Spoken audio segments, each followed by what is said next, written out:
It's my house. Obey me. No matter what you say, Mom is going to live in this house.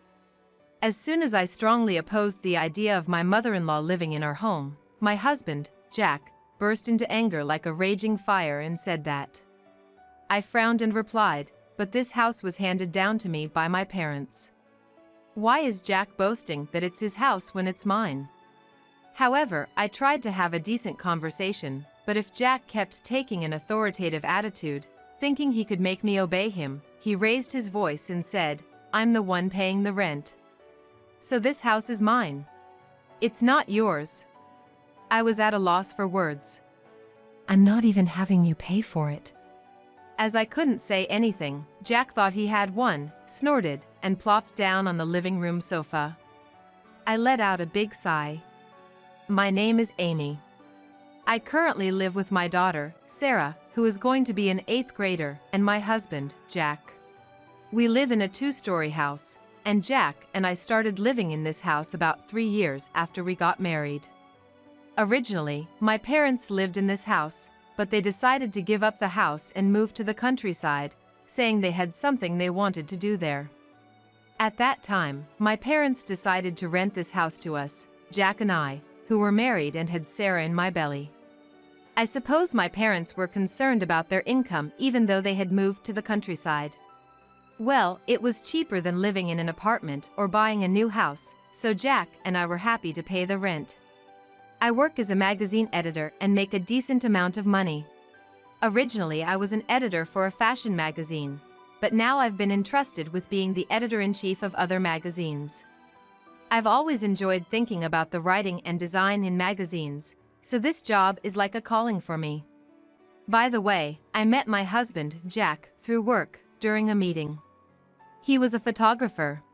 His style was to shoot anything he thought was nice, be it landscapes or people, and then ask for it to be published in a magazine. Well, there aren't many times that what he shoots and what the editorial department wants to post coincide. So, I guess I earn more. In fact, he's a freelance photographer, so he's not stable in terms of income and can't be relied upon. In the midst of that, we ended up raising our daughter, Sarah. I'm busy with my work in the editorial department, but since Jack is a freelance photographer, he doesn't go out when he doesn't feel like it, and he has no work or anything. So I left our little daughter to Jack.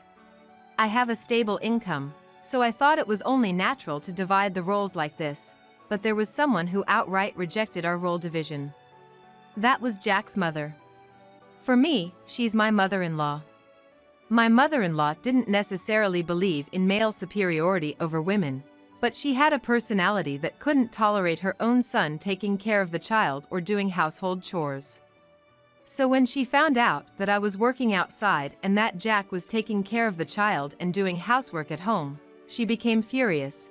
Why is my Jack doing all the wife's work when she's out having a break? I was surprised at that. Jack had been living at home until he married me, so my mother-in-law should have known that he was a freelance photographer and didn't have a stable income. However, it seemed that how much Jack was earning didn't matter to my mother-in-law. What mattered to her was whether her precious only son was not having a hard time. "Excuse me, I'm not just taking a break outside. I'm working hard outside every day. I'm just having Jack look after Sarah while I'm gone." When I came home after finishing my work, my mother-in-law was standing like a statue in the doorway waiting for me, and I was really surprised. My mother-in-law's house is a 3-hour drive away, so I thought she wouldn't come so easily. But she must have been worried about her son Jack. As soon as she came to our house while I was gone, she began to lecture me immediately. "You know, even if you say you're working outside, you're married to Jack, right? You have to think of Jack first, you know? And yet you're pushing child-rearing and housework onto Jack. If this was going to happen, you shouldn't have had a child." I inadvertently reacted to my mother-in-law's words with a huh. I somehow knew that my mother-in-law disliked me. After all, her son was the most important person to her, so she probably resented me, the bride who stole her son through marriage. Even so, I thought she would cherish her son's married life and the child born between her son and me. But it seems I was wrong about that. My mother-in-law really only cared about her son, Jack, and considered everyone else a nuisance. On top of disliking me, she started saying she didn't need my daughter, Sarah, either. Finally, she grinned and looked towards the living room where Sarah was, saying, "If you're gonna keep bothering Jack, we might have to think about sending Sarah somewhere to be adopted." I was instantly irritated by her words and told her clearly, "Please leave." My mother-in-law, already disliking me, frowned and said, "What are you saying to your husband's mother?" But I grabbed her arm and said, "Mother-in-law or not, you're an outsider to this house. Who do you think you are, telling me to give up my dear child for adoption? We won't associate with you anymore, so leave." I then took her outside, escorted her to the gate, and immediately closed the door behind me. She made a fuss in front of the house for a while, but I ignored it. During that time, Jack was doing what, you might ask?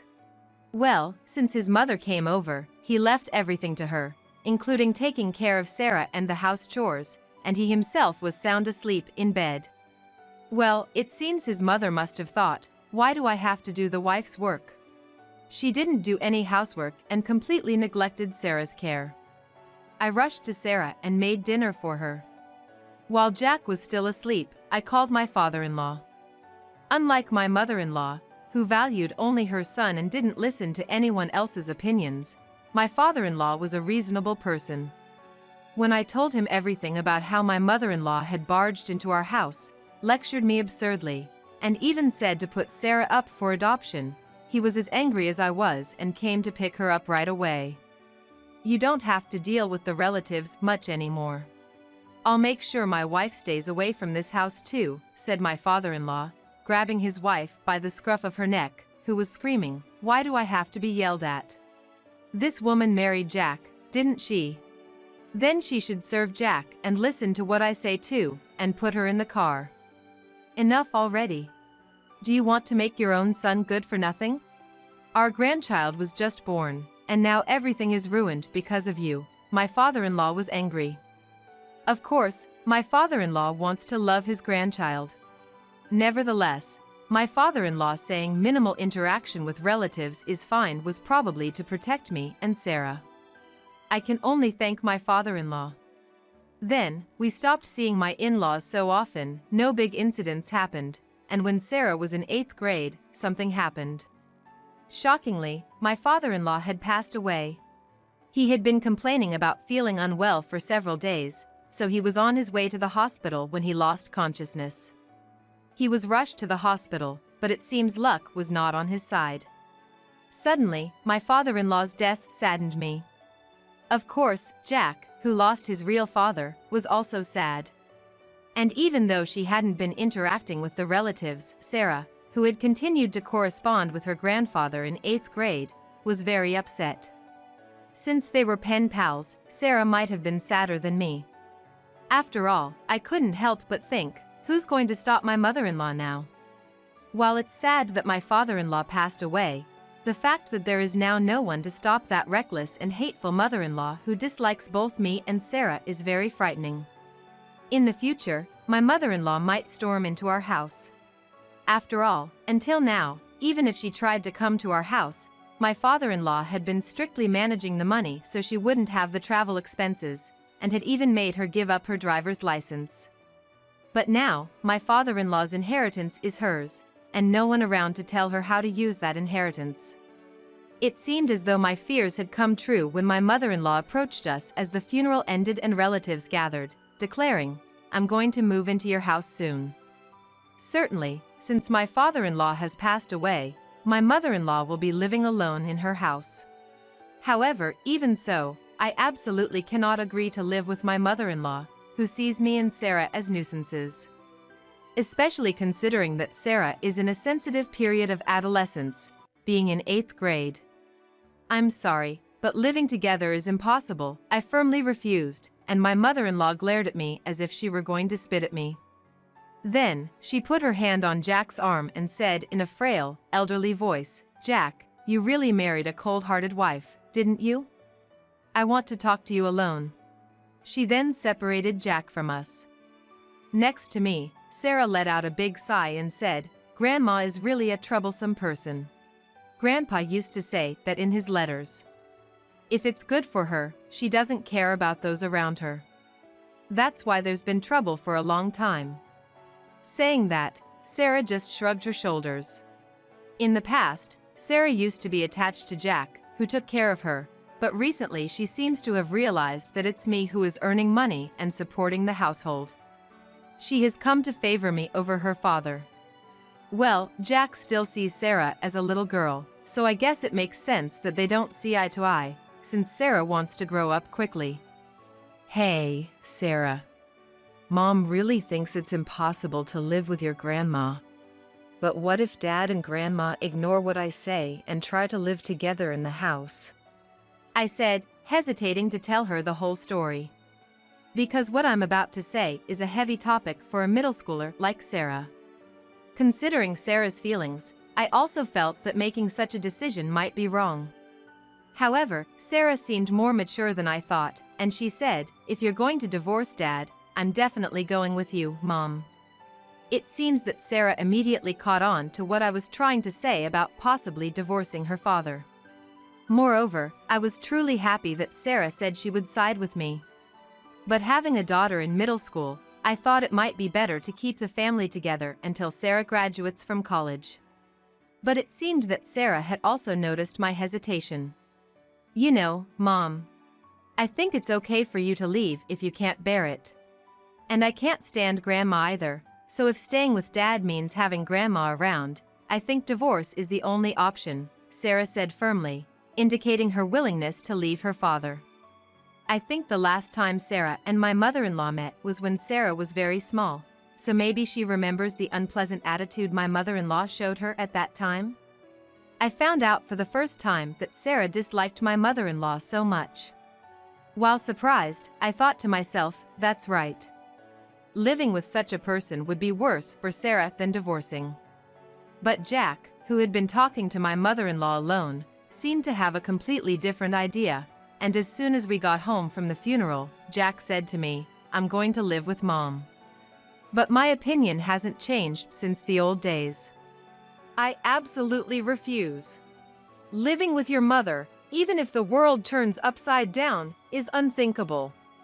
Even though I firmly refused to live with my mother-in-law, Jack glared at me, saying that he couldn't back down because she's his mother. "This is my house. Obey me. No matter what you say, I'm going to have Mom live in this house." It felt more like a command to me, his wife, rather than a request to live with his mother. Maybe when he was talking to his mother alone, she told him something like, "Make your wife obey?" That would be just like her. I frowned upon hearing that and said, "This is the house I inherited from my parents. Why is my husband acting like it's his house when it's mine?" But, while I was trying to have a proper conversation, my husband was taking an aggressive attitude as if he could control me by doing so, raising his voice, "I'm the one paying the rent. Then this house is mine. Not yours." I was speechless. Though he's not the one paying for it. While I was unable to say anything, my husband, perhaps thinking he had one, snorted and heavily sat down on the living room couch. I let out a big sigh. Why is Jack under the impression that he's the one paying the rent for this house? I thought for a bit. I'm the one paying the rent for this house. Moreover, this house is something I'm renting from my parents, and I'm the one that made the contract. In this agreement, Jack is considered an outsider. And Jack's only financial contribution every month is the savings for Sarah. As you know, Jack is a freelance photographer and doesn't have a stable income. So, I thought it would be risky to leave him in charge of things that must absolutely be paid every month, such as groceries and electric bills, and instead had told him to put money into savings for Sarah, which didn't have to be paid every month but would be better if saved. I think Jack had been putting in $300 to $500 every month into that account. Perhaps he's thinking that's the rent? Thinking this, I shook my head and said, No. There's no way he could make such a misunderstanding, I thought, but no matter how much I thought about it, the only money Jack has been paying, aside from Sarah's birthday presents and other unexpected expenses, is about that. Rent is something that has to be paid every month, so there's no way he's confusing that with the rent. What on earth is this man misunderstanding?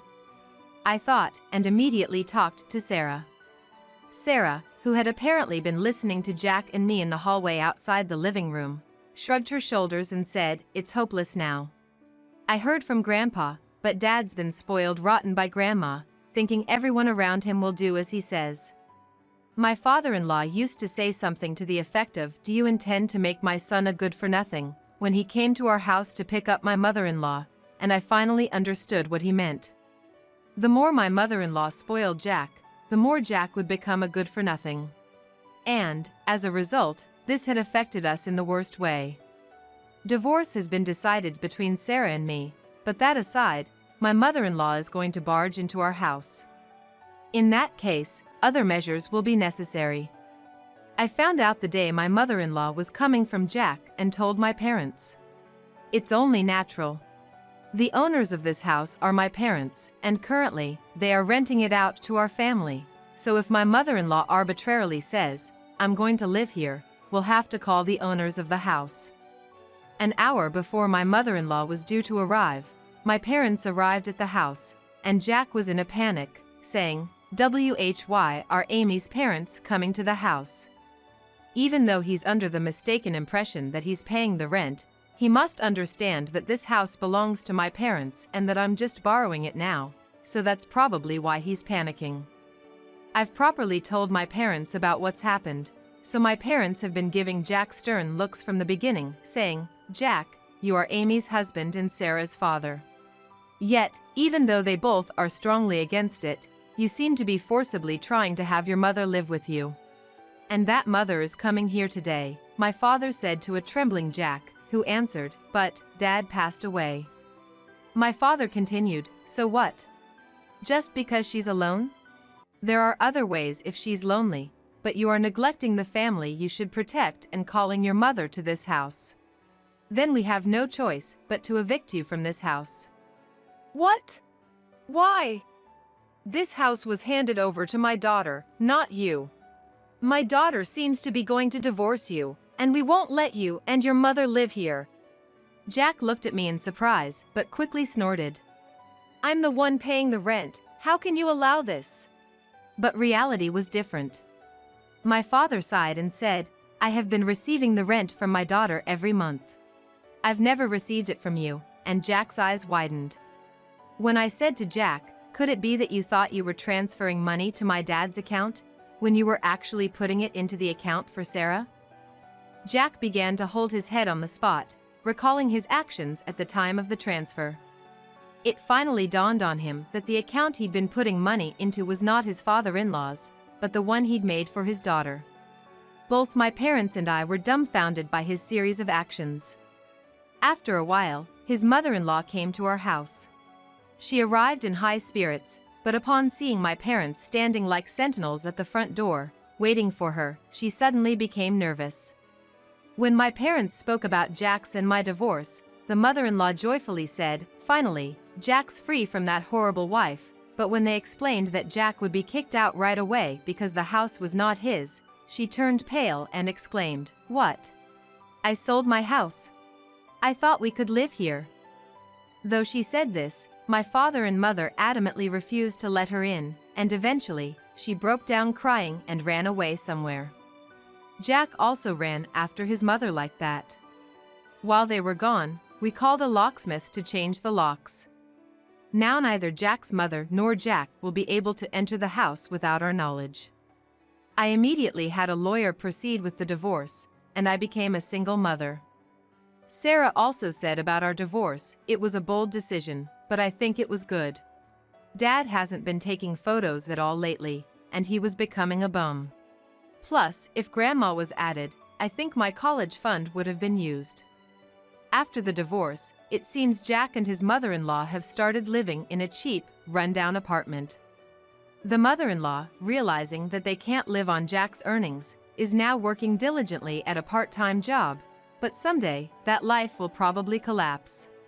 Well, it's none of our business. Right now, my daughter and I are living happily together.